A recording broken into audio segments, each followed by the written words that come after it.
Hello, I'm Dr. Kelly Crawford, and I just wanted to talk about the importance of dental health care in our dogs and cats today.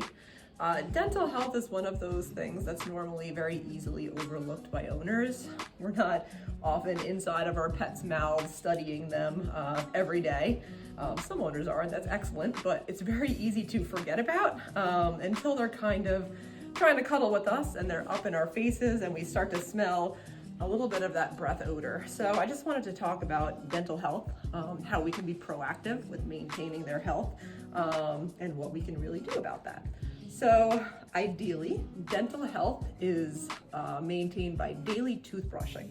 Ideally, at least once a day. It's very hard to do. Really, nobody likes getting inside their pets' mouths. But once a day toothbrushing is the gold standard for maintaining at home oral health. So we have little Leo here being our model. So Leo is a really good example of a little dog, very typical little dog mouth. Little dogs in particular, as opposed to big dogs, tend to get worse dental disease over time. Just a little bit of a genetic link right there. So for our little dog friends in particular, trying to get inside their mouths every single day to get some brushing in will really be helpful. All right. So if you are able to get inside your pet's mouth at least once a day to brush, maintaining a nice, clean, non-inflamed gum line is really ideal there. If we are unable to get inside our pets' mouths very routinely, they often lead to increased dental disease as time goes by, which will result in plaque buildup, which is the buildup of bacteria, which will then turn into calculus, which is that kind of hard, crusty stuff that you usually see along the teeth.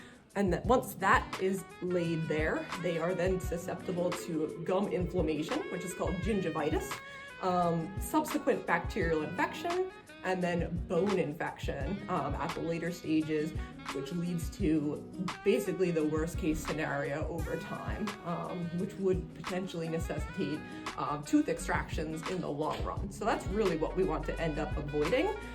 Broken teeth are another thing that we can see. Particularly, we can see them in our younger patients, chewing things that are very hard, antlers, hooves, real bones. Those are typically the tooth breakers that we end up seeing, and those can really indicate that we do need to stay on top of their health and might potentially need some dental intervention at your veterinary office as well. What owners don't realize often is that dogs and cats experience the same dental pain that we as humans do. They're just a lot more subtle about it. Oftentimes, if you're experiencing a toothache, you immediately don't want to eat the same. You'll, chew on one side. You'll be like, oh my gosh, my whole face is just killing me. Our dogs and cats are a lot more subtle about it. Oftentimes, we don't see anything because they don't know any better. They don't really indicate what their oral pain is.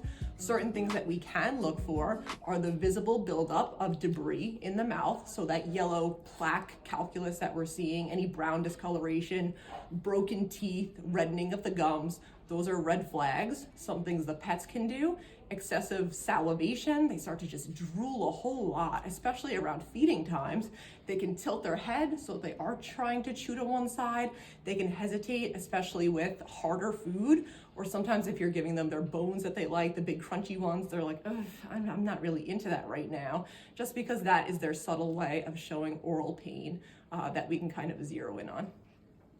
If you do get inside your pet's mouth and you start to see signs of concern, I do recommend scheduling an appointment with your veterinarian for an official dental evaluation so that your veterinarian can discuss what the next steps would be. Sometimes it is actually having a veterinary dental procedure performed where your pet will undergo anesthesia, have full x-rays performed of the mouth to look for any problems below the gum line, and to get that mouth cleaned and polished beautifully so that they can have nice pearly whites at home with you going forward.